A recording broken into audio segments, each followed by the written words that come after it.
Даночните власти со нови закони сакаат да му застанат на патот на даночното затајување, кој и натаму е расширена појава. Кај угостителските објекти кои служат храна и пијалоци и кај обложувалниците, фискалните сметки ќе можат да се сторнираат само во првите 15 минути од нивното издавање. Сите продавници пак, кон сметката што се сторнира, ќе мора да ја приложат и фискалната сметка. Оваа обврска и досега беше пропишана со подзаконски акти, но даночните обврзници често не ја почитуваа. За оние што ги повторуваат прекршоците, се враќа во игра клучот на врата.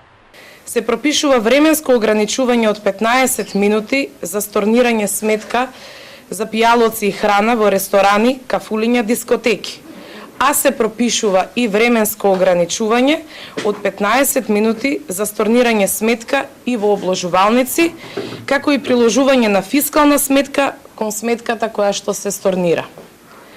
При издавање на фискална сметка ќе треба точно да се внесе начинот на плаќањето. Дали сметката ќе се плати во готово или со платежна картичка.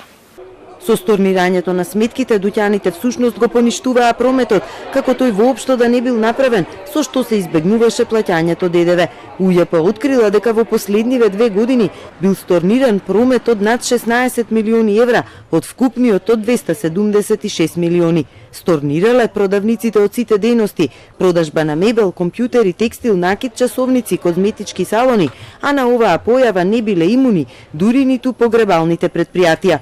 Во првите 2 месеци од годинава УЈП спровела 268 контроли за фискализација, од кои кај дури 215 објекти се утврдени неправилности. Од нив повеќе од половината се во Скопје. Главно не издаваат фискални сметки или користат компјутерски сметки, маркери како замена за фискалните. Лукаревска вели дека веќе точно знаат кои обврзници се ризични и каде треба да ги насочат контролите. Има даночни обврзници пред се угостителски објекти кои што по 6 пат имаат направено ист прекршок.